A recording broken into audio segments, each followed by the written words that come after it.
Is this bitch on? Yep. All right, we live. Welcome to episode 4 of On the Couch podcast. I'm here sitting with my buddy Andrew What's Kelvington. going on? Yes. So we're gonna get some pretty we could I say some deep stuff today. I'm gonna be honest, cause it's been a few years since I've sat down with Andrew and we've just It's been talked. a long time, Yeah, man. for real, it It's been really a long has. time.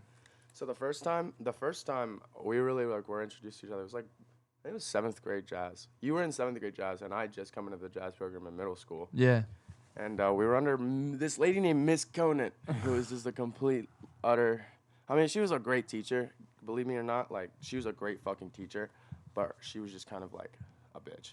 She cares. She cared, She but she cared. was just so temperamental about it. And it was like, damn, lady, why you so invested in these child's music careers? But it was also cool because it was very formative for us. Cause Oh yeah, it honestly, was a good introduction. yeah, being in such a it was kind of a very strict jazz band for being in middle school, and so kind of going into that circuit like into high school made it super easy. Yeah, the transition in Jefferson County was always, like it was always the people that cared and wanted to be in it. We're gonna make sure that they're in it, kind of thing. So they pushed it hard, which was appreciated. I appreciated dude, that. I really did like it.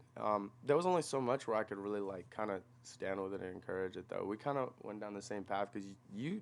So I kind of want to. I never got to talk to you and sit Yeah, down yeah, after yeah. you left high school. I'd What love happened? to talk about it. What So, happened? obviously, music was like the only thing that really kept me around in school for a long time. I would go to school, and obviously, I was in 3 or 4 music classes, so it was easy for me to get to school for that topic. I was always like, I can go to school and be a musician, at my full capability at that age. But everything else didn't click, and so when I was, in high school, I always thought, well, the only thing that really is important for me right now is music because it's the only thing my brain cares about. Yeah. So everything else to me just didn't compute, and I didn't put effort into it. And obviously, looking back as a 21-year-old now, I'm like, I could have changed a lot of things. I could have focused my Sure. thought into some other things. But yeah, after leaving school, it was a big deal for me because I it was a massive learning curve. Like leaving school, I realized that after I was out of high school, that music was completely irrelevant to myself at the moment, which was tough because that's all I wanted to do. Yeah, It's that all was I- the reason. Yeah, it was like, okay, well, obviously I can't be a full-time musician outside of high school and thrive and take care of myself and eat and be healthy with just music. So it was a big learning curve because I had to I went and got my GED immediately. And that was big for me because I proved to myself that I could kind of do something in the moment when I needed to. Yeah, that's awesome. Like, yeah, I really respect that because there's so many people that'll leave traditional schooling but then not finish. Yeah. Like they won't try to like get the last step because you at least should try to get your GED or anything to kind of signify that you went and you at least sucked up that information.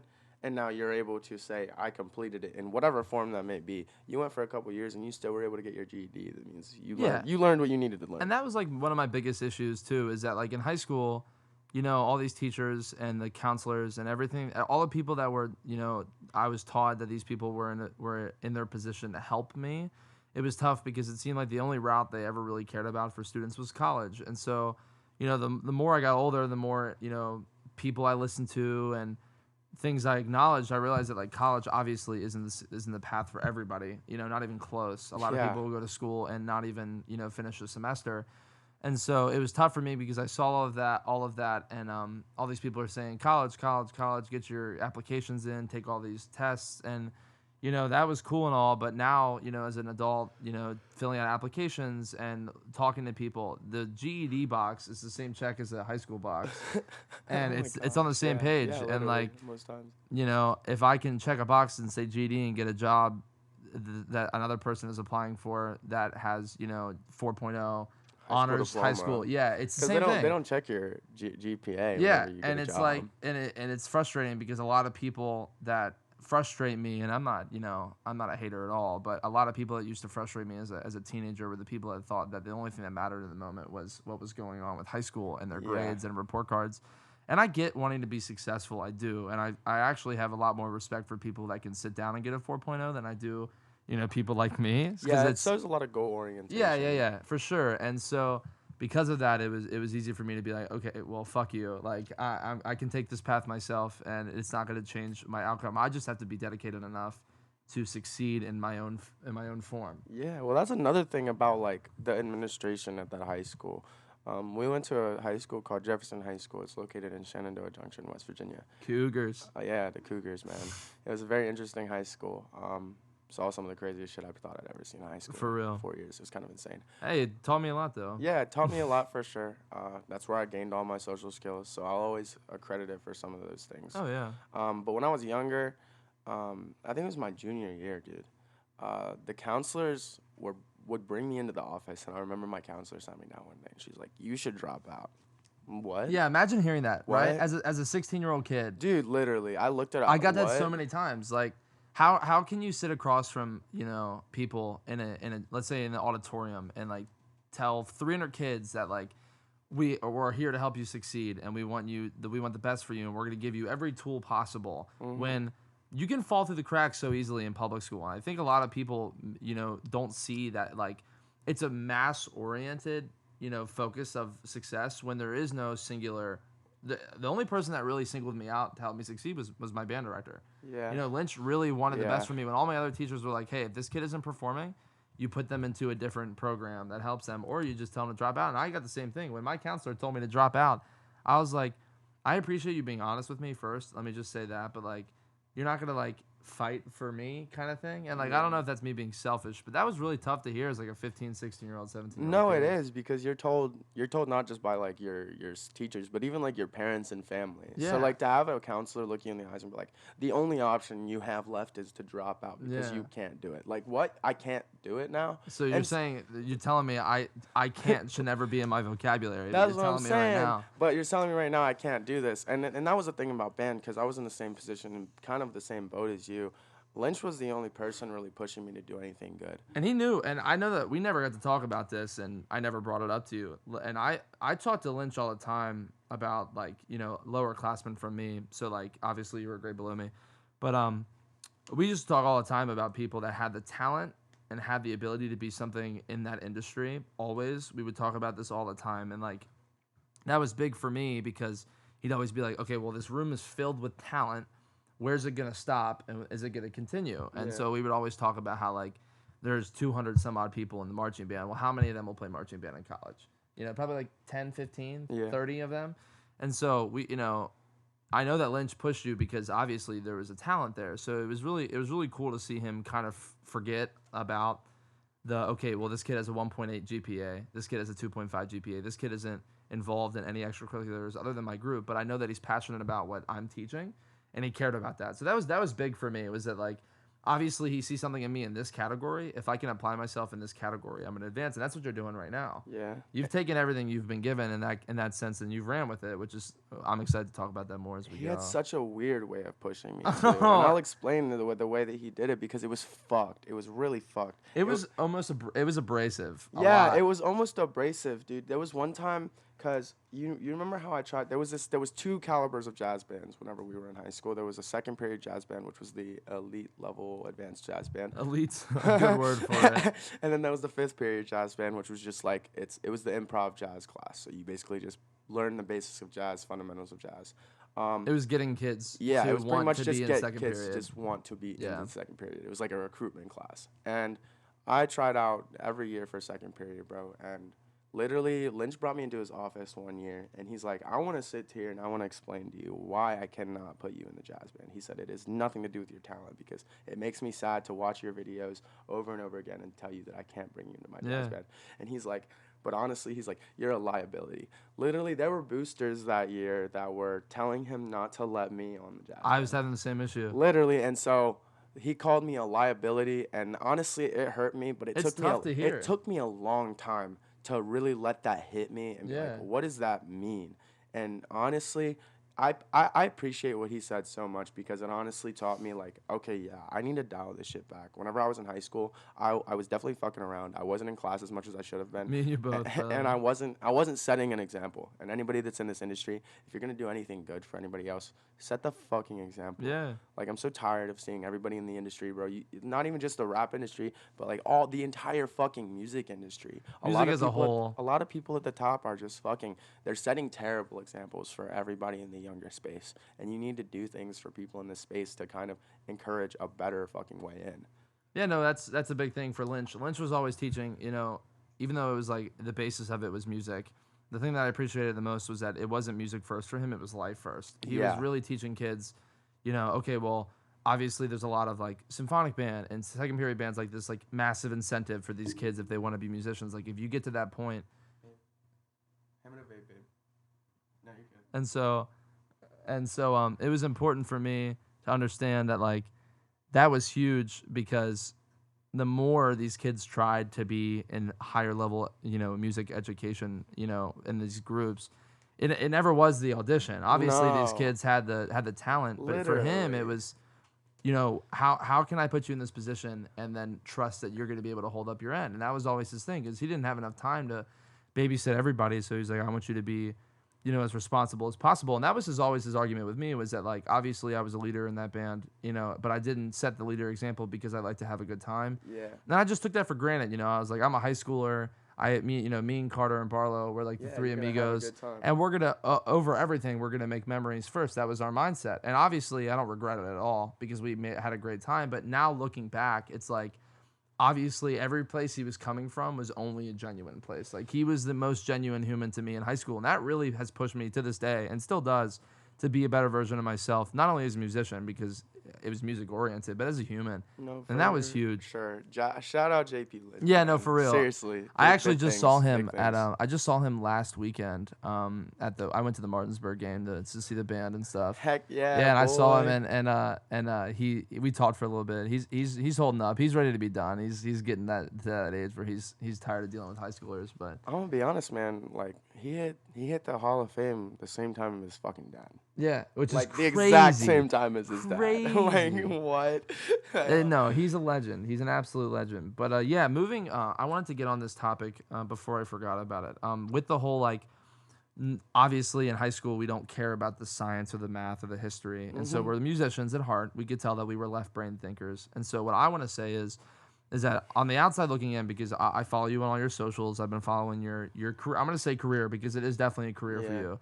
And I'm not going to jip you of anything shorter than that. But following your career since you've gotten out of high school and since you've moved into your own place and you started doing your own thing, I want to know what motivates you because I have things that motivate me. But obviously, we both still have to work. Yeah. We both have to maintain things that aren't music. And so, as an artist, and from my standpoint, that's always been the hardest thing is I can't fully put myself into a craft because of financial security, relationships, time management, all this stuff. So I just want to know, after getting out of high school and kind of having the real world slap you in the face, what has kept you going in the music world so far? Well, after I got out of high school, I actually didn't finish my senior year at Jefferson. I went to a private school up in Pennsylvania. It was actually a behavioral reform school. Yeah. Because I was smoking weed and I was on probation, and they were like, no, we're just gonna send you away. Yeah. They sent me up to this private school. I had way more than enough credits to graduate. Yeah. I graduated in less than 2 months of being there. As soon as I got done, I came home, and I was done. And technically, this December of 2019 was when I was done. And so technically, I'm class of 2019, even though I was born into class of 2020. Yeah. It's kind of cool. But after I got out of high school, I moved back in with my parents. The road was so rocky with them because of just past abrasive relationship No, I get that. I bullshit. get that. And I couldn't stay there. So I was kind of not forced to, but I moved out and I moved into this house with my girlfriend at the time. And she honestly was not doing that good for me. And the relationship got so bad to the point where one night I even got arrested. Yeah. And her family did nothing to help me out. And I was like, okay, well, I guess I'm on my own now. So I literally accepted that as being on my own. Yeah. I didn't go back to her house. I was literally homeless for like 3 or 4 months. Yeah, dude. yeah. And so it was me figuring out how the fuck I'm gonna get to work. It was like, you're waking up. There was some nights whenever I would have to sleep on the bench, like right near the fucking diner in Charlestown, because the next morning I would have to get to work. And so that honestly created so much motivation and pull for me, because it's once you're at rock bottom, there's no lower you can go. Yeah, it so really you isn't. better fucking climb up, dude. Yeah. Like, because if you're just gonna stay there, You're dude, gonna slip. literally, because I see so many people that are at rock bottom and have stuck at rock bottom for so Yeah. long, and they won't do anything to pull themselves out. And honestly, a lot of my motivation comes just from the fact that I'm stuck in this place too, but I'm not selectively stuck. I could get up and leave at any time, Yeah, but yeah, I yeah. want to help this place. I want to do great things for this It's place. financial and mental freedom for me. Yeah, It's dude. always what I'm going for. I want the ability to be like, I don't like the position I'm in, but I have the ability to say I can change my environment in a heartbeat. And like Exactly. that's the ultimate goal for me is like I can be a musician for the rest of my life and be the happiest man on earth, but I want the ability to be a musician that's comfortable and free. And Yeah. that's the most important part is that like I don't want to be held down because I'm not giving myself, the amount of work I can put into something. And it's like I can gig on a weekend and work a job during the week. Yeah. And that might be annoying because I'd rather gig all week and then maybe work one day on the weekend. But Yeah. it's all about gaining that security. And I mean, we're Yeah. we're at the age right now, and we're at the talent level to where we know that we'll always improve in the music field. And so, like, it's all about what do you put into it. But you got to also be willing to put in the effort that you're putting into your craft, into your life to get Yeah, that even freedom. that work ethic, Yeah, dude. no, Because if 100%. like for me specifically, I'm going working 6 days a week now. 3 weeks ago, Grind. 3 weeks ago I decided to get a job. I actually went through some personal bullshit, and I was like, listen, like I need to go get a job, Yeah. because I decided like 4 months ago that I was gonna do this music thing full time.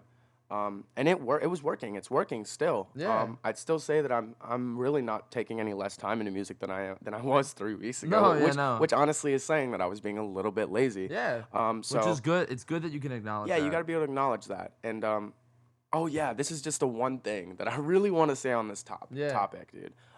This is the thing that I strive for the most. Be a community resource. I posted this Yes. on my I saw story. that actually. I really agreed with that. This is something that I really want to get behind in this next few months, and this is something that I want to base my career off of, is because the one thing I hear people complaining about is the artists that have left this area, is that they've left this area.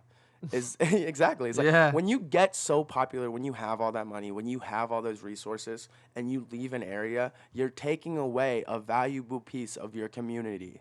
That person that was a part of your community that had all of those resources and got famous in your area, you leave that and you're taking that out of your community. So now you're taking more resources out of a community that you said lacked resources. Yeah. So what the fuck are you gonna stay Mm-hmm. and be a community resource, or are you just gonna dip out? And like the more I think about it, I can't leave yet. No, Like no yeah. matter what I do, I need to put work into this place first, because there's so much work to be done. And that's another thing too, is that like I don't think people understand, especially I've met so many musicians from small areas. Like when I went to GSA, I met Ooh. I met people that were leaps and bounds more talented than I was. I got humbled at GSA. Like I went to GSA thinking, okay, I'm the shit. I'm the best at what I do in this area. I'm one of the best in the state. I'm gonna go there and take care of business, and more people will know who I am. The day one, I got there and I was shut the fuck up. I was like, Oh, yeah. God. But when I got there, I was like, okay, I realized that these people are better than me in a lot of areas, more talented than me in a lot of areas, and that motivated me. But then I realized I was like, what would these people be without the community they were in? You Yeah. get what I'm saying? So like, if you are if you're helped grow and thrive and develop more skills in your craft in the community that you grow up in, what leads you to be like, okay, fuck this town, fuck this place, I'm out of here, small town, small people, this ain't enough for me right now, when those roots are what made you. Yeah. Jefferson County, I'm born and raised Jefferson County. It made me. I think it's because there's so many people that are like, fuck Jefferson County. Yeah, no. It's so ingrained into people now that whenever they're just here, they just want to say it. Yeah, and it's like this stigma against your hometown. When I am a musician, I've played in places that aren't West Yeah. Virginia. I've been out of that scene. I've traveled a bunch of states. I've seen what the country and the world it's not has much to offer. better. It's like everything is home depending on the Yeah, people. That's the exactly. beauty of human life, is that like I've made Jefferson County my home and I've tried to pull the most out of it. Why would I sit here and be like, okay, well, it's important for me to make sure that I get out of here? Yeah, you can go and chase the dream, and you can go look for a different quality of people anywhere. dude. Yeah. But you're not always gonna find it. There's places that are worse, and there's places that are better. But dude, if it's like this, you're gonna continue to chase shit. Like if you never settle with what you have, you will continue to chase shit for the rest of your life, chasing a dream, trying to make shit better. And you will never be happy with what's right I in know. front of you. You gotta love your surroundings and what you do, and you gotta be able to acknowledge that before you can go anywhere or do anything. You have to be appreciative of the small things. You have to. Hell yeah, I swear man. to God, you do. And that's the thing, like, dude, you walk around and you can see the nihilism. You can see Oh the yeah. hate on people's faces. It's like there's a difference because, dude, I think the first time I saw Andrew, for like a while, he came up, dude. He was a pizza delivery driver like last year, I for was. Domino's. He delivered a That's a pizza, great man. job, by the way. If you're looking for a job, shout out Domino's. If you are looking for a job and you don't have one, Domino's Pizza is always hiring. Great people, great money. Go do it. Yeah, boy. He delivered a pizza, man, and I hadn't seen you in a while. And Yeah, you just honestly looked really happy. You came up and gave me a hug, and it was like, damn, dude, you actually look really happy.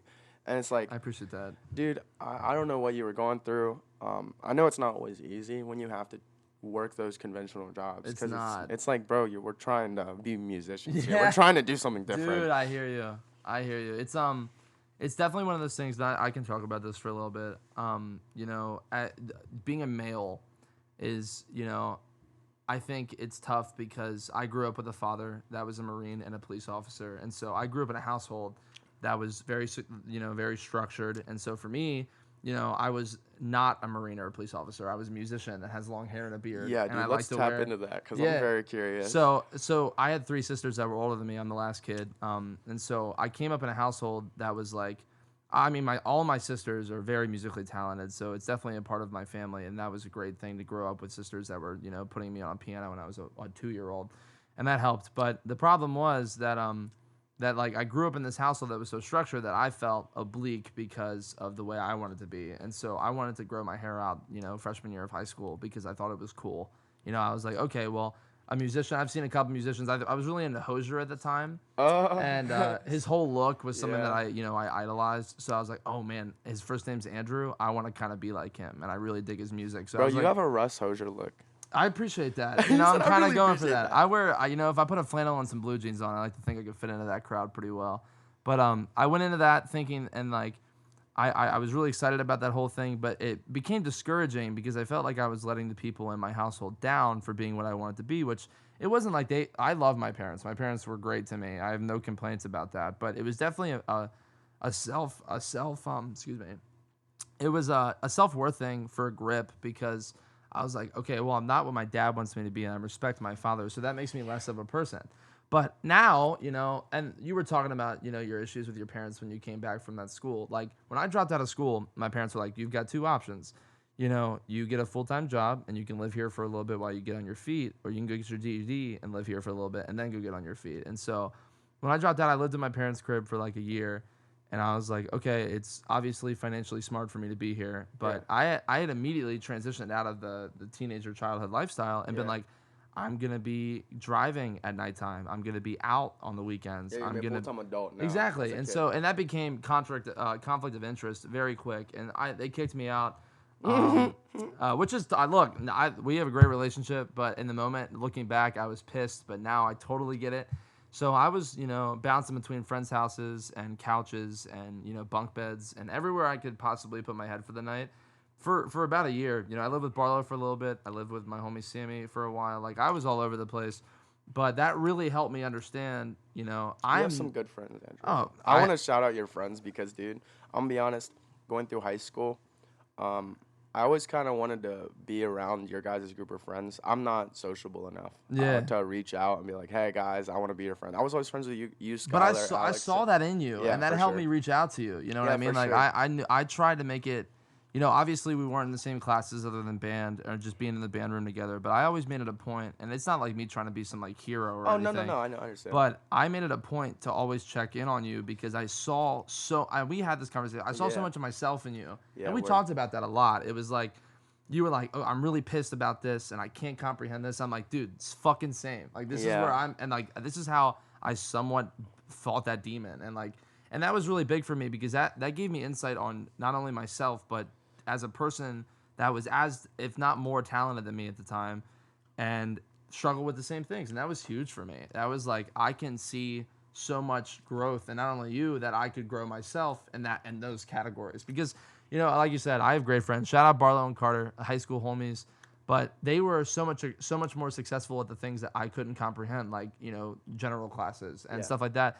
So they never fully understood what was going on in my brain, and that led to a lot of frustration, with us as a friend group, and they always wanted the best for me. So it was like, but I don't know how to, right? So Yeah. looking at people like you And me, it was really easy for me to be like, okay, I'm not alone in this fight, and that helped. That helped push me. That still does. And this guy has never let off the gas pedal, and that's been, even though we haven't talked, we don't consistently talk every day.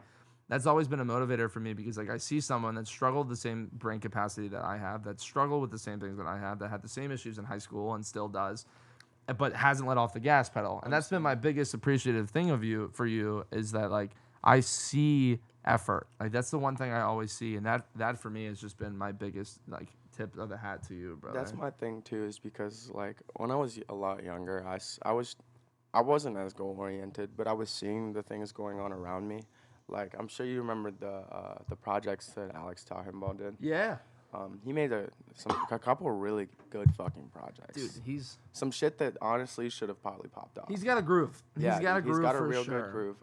And that was probably one of my biggest inspirations too, because at that time I was jumping into guitar, and he was doing that heavy guitar singing. Oh yeah, and singer songwriter to the yeah, max. and so, whenever it was freshman year when I first tapped into his music, and it's Yeah. still saved all on my SoundCloud. Oh, yeah. Literally, dude. I would listen to like all of his songs like on repeat, and it was one of my aspirations. And I would think in my head, and I don't want you to get offended, Alex, but like I was just thinking in my head of like, I'm a grow to be bigger. Yeah, Than this. Like, and that's always a good thing. I'm saying like I set my goals so early that like I'm now at the point where I'm bigger than a lot of my aspirations when I was younger. So now I'm looking back and I'm like yeah, like, I worked really hard for this, and I, Yeah. honestly, like I see my effort a lot of the time, and I dog myself for it, and that's a lot of what motivates me as well. If we're talking about motivations, it pushes me forward whenever I kind of put myself down, but not in a bad way. It's self-criticism, being like, okay, I haven't been productive enough today, so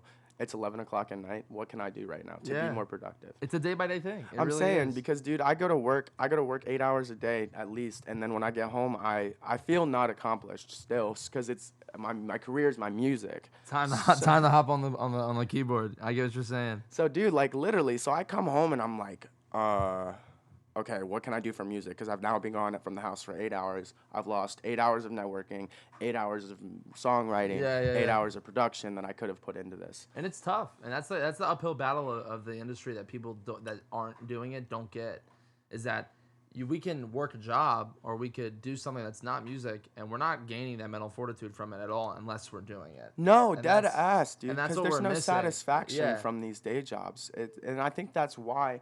The like, only real satisfaction is the bread. And I dead think ass. It really is. And You there's a gotta lot get of people paid. that get up, those like blue collar workers. The reason why they do it is because they love it. Like they Yes. actually really enjoy the labor, because like honestly, It's what they were meant to do. yeah, there's ways that everybody fights their demons, Yeah. and that's how those people fight their demons. They go out and they work their ass off to the point where they have no energy in their bodies because Dude, all I of their relate to energy that is so hard. physical. Oh my god. Yeah, That bro. hit the nail on the head. And so actually. whenever I'm playing music, that's my release.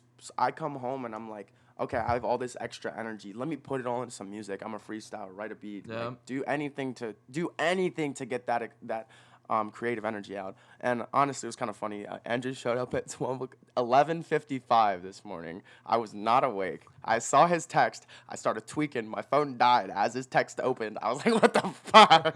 I was good to be on time. I was super stoked for it. Dude, I walked out the front door and got him in set up. But, dude, I was thinking in my head whenever I first woke up, I was like, I have no creative energy. What the fuck am I going to talk Yeah. about? But it's sometimes, like, you just, like, it comes so naturally. Sometimes, like, it took me 10 minutes to get into my headspace. Yeah. But there's some days when I'll wake up and I'm like, I'm not in the headspace right now. Like, it's not going to work. And it's okay. Like, I want artists to realize that if you're watching this, like, and you ever feel bricked, like, you feel like there's a wall up in front of you. It like, happens. yeah, bro. It happens to happens. everybody, bro. It happens. There's times whenever I'm writing whole albums and there's 2 months of a stretch in an album where there's not a whole song done on that Oh album. my god, I feel that. Literally, bro. And then I'll have to go back because I never told you this. I'm actually signed to a label out in Canada right now. Okay. It's a small label. It's pretty much, I'd call it a networking label. Yeah, It's yeah. a record label, and I'm there to record, but it's a networking label. Yeah. It's a growth label. Yeah, no, I get you. And so a lot of the people that I'm working with are very small artists, and it's a really good opportunity. But with that being said, I have term agreements. I have shit that I have to do. Yeah. Like there's an album that I have coming out, but there's a lot of producers on that label. that don't really fit my style as well. I feel that. So now there's a producer named Spaceman Jay. He's actually my producer. Jason. Jason. Yeah, I you know went to Jason. elementary school with Jason. Yeah, I bro. know. I haven't seen him in so long, but we used to be homies in elementary school. We used to play Club Penguin. Jason, if you're watching this, He's watching. We played Club Penguin in elementary school, and if I get to meet you again one day, I can't wait to talk about that because that is such a nostalgia thing. Do you want to come up to Maryland with me? Dude, because I'll bring you to the studio. Whenever I got the chance, I'm trying to get more into it. I know I'm looking for. I just got this new job, and I'm trying to get my life together in that track, but.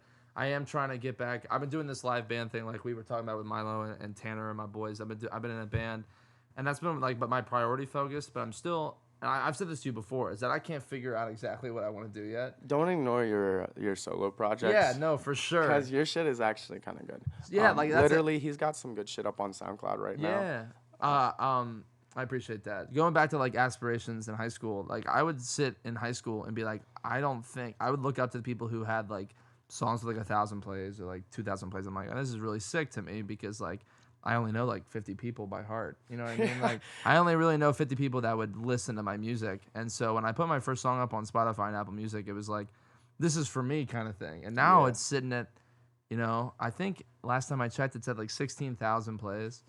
And like, that's like, yes, thank you. sir. And like that to me, it's, there's obviously songs that get billions of plays, but to me, that is such a win because I never in a million years thought that Andrew Kelvington would have a song with 16K. If you put that there and then you see that, it's like, that was okay, so I almost gave up music whenever I was in high school. And right, what you just said is such a great reminder of that.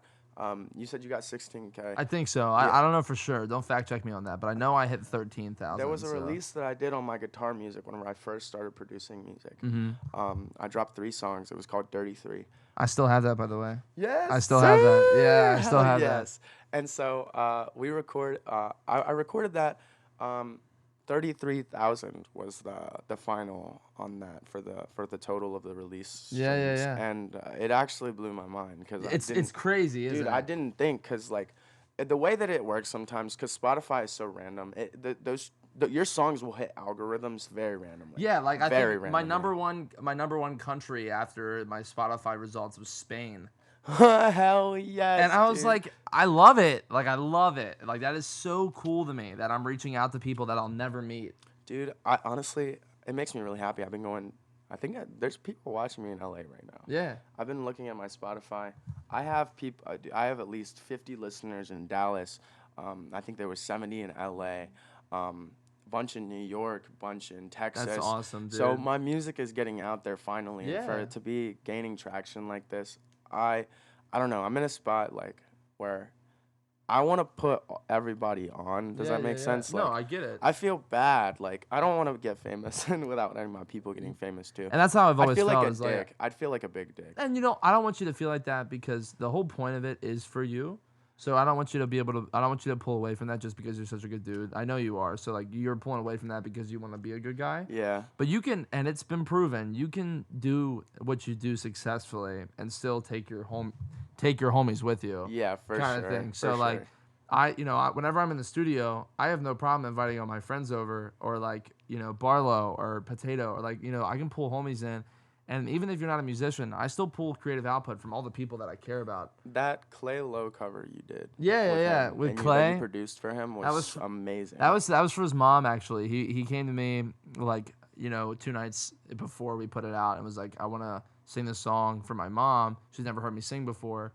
He's like, can we record this? And I was like, well, I am in the process of, taking down or rebuilding a studio because I was moving at the time. And I was like, but we can hook up a mic and just do a live recording. Yeah. And we did it in like 4 hours or something like that. And like that's what I love. And that's when I say I don't really know what I'm doing in music yet but like just collaboration. Like artists are meant to work with artists, like I cannot name a single artist ever in the history of the entire world that has only worked alone. Beethoven had features. Yeah. Even Beethoven Bach had features. Like, Frank Sinatra had features. Like all these, monsters of the industry. Music's meant to be shared. Music's meant to be, communicated. And like I always say, like my biggest tagline ever when I talk about music with people, and music as a whole, is that music is the universal language. And what I mean by that is every human on earth no matter where you are, if you're in, the depths of India, if you're in some, little shack in Australia, Kenya, anywhere,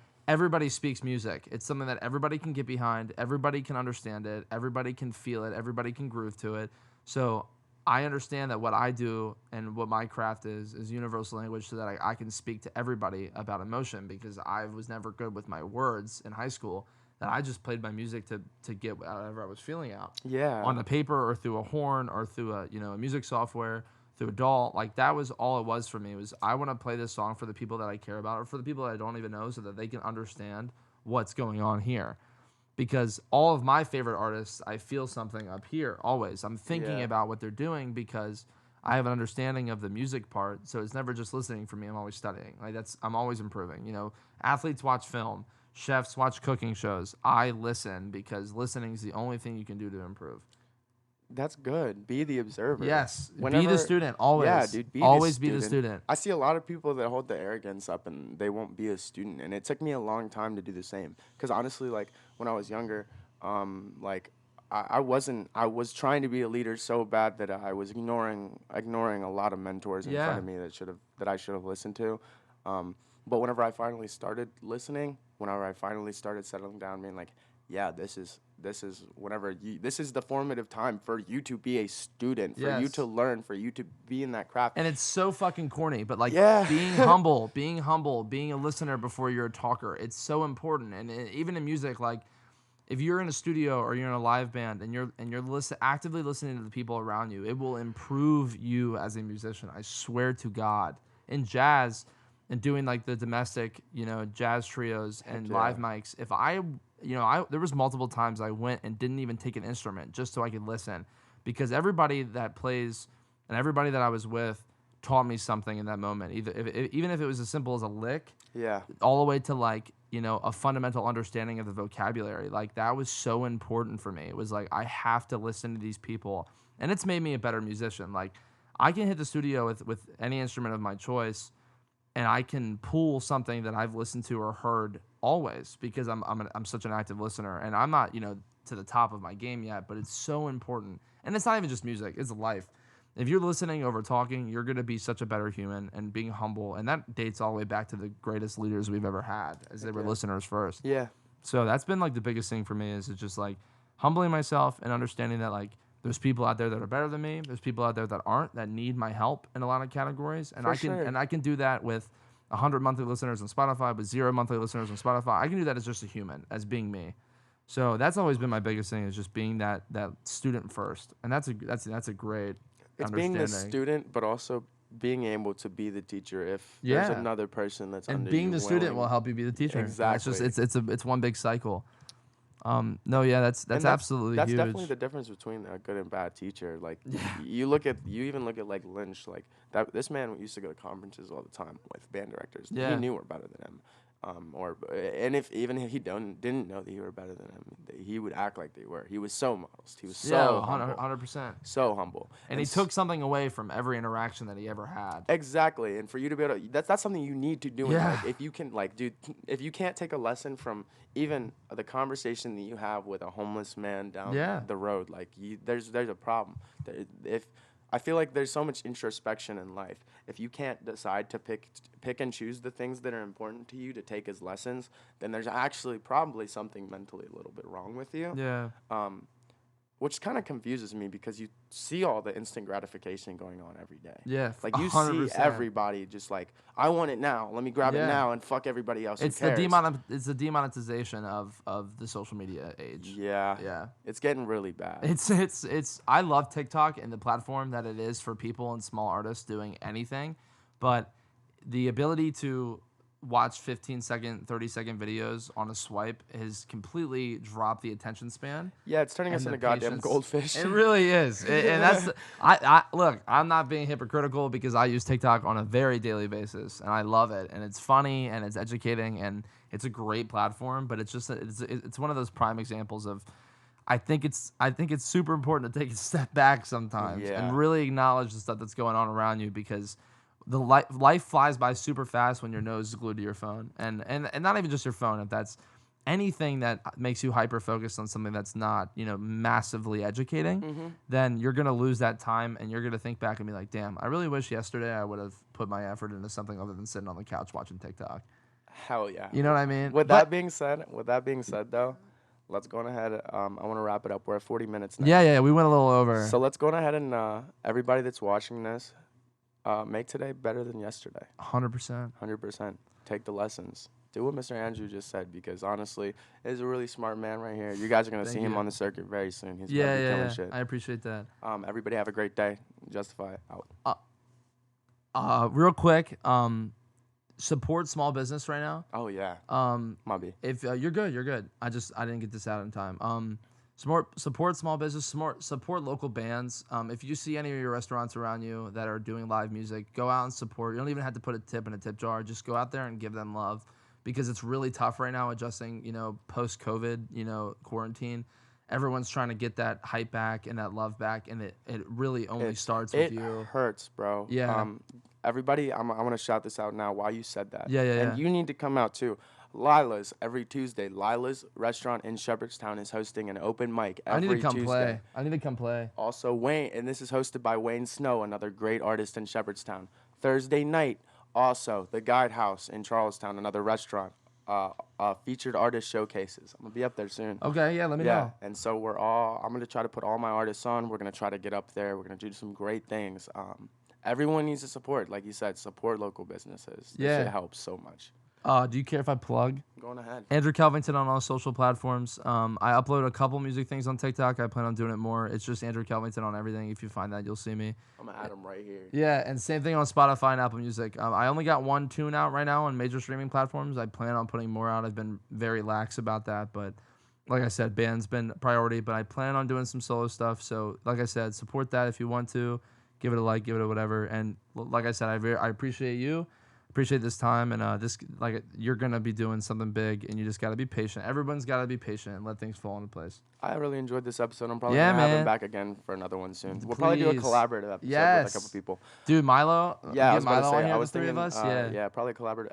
Have you ever met? You've met Wayne before. Yeah. I actually wanted to do like a Shepherdstown special. Where Yeah, we got yeah. Wayne, Milo, Andrew, and a couple more people. 100%, dude. I appreciate it. Yeah, of course. But my name is Justify. Hope you guys enjoyed On the Couch podcast. This has been episode 4. On the couch. Have a great day. Peace.